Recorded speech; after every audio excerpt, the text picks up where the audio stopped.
یہ ہیں درخواست نویسی۔ درخواست کا مطلب التجا کرنا ہے۔ درخواست کو عرضی بھی کہتے ہیں، جو روزمرہ زندگی میں لکھی جاتی ہے، جس کا مقصد کچھ بھی ہو سکتا ہے، لیکن درخواست لکھنے کے کچھ اصول متعین ہیں۔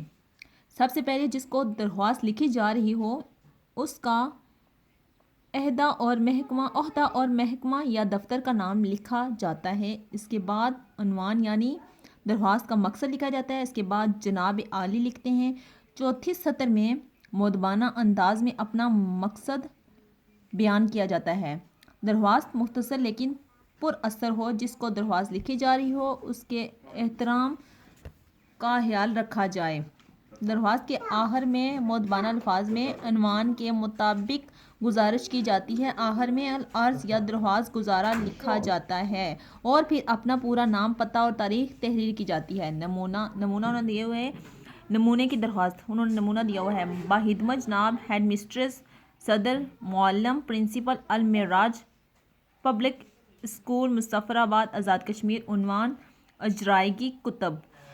جناب عالیہ، مؤدبانہ گزارش ہے کہ میں آپ کے اسکول میں گزشتہ 5 جماعتوں سے زیر تعلیم ہوں۔ میرا تعلیمی ریکارڈ بہت اچھا ہے۔ اس کے علاوہ میں نے ضلعی سطح پر مختلف مقابلوں میں اسکول کی نمائندگی بھی کی ہے اور اسکول کو امتیازی حیثیت دلوائی ہے۔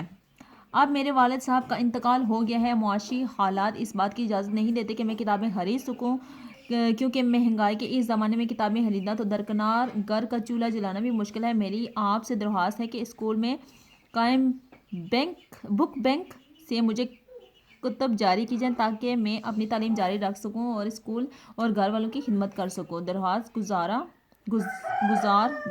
گزار سائرہ، جماعت ششم، رول نمبر فریق اول، 25 دسمبر 2017۔ چیئرمین بلدیہ کے نام درخواست لکھیں اور اپنے محلے کی گلیوں کی ناگفتہ حالت اور صفائی کے ناقص انتظام کی طرف توجہ دلائیں۔ یہ آپ نے خود لکھنی ہے، ٹھیک ہے۔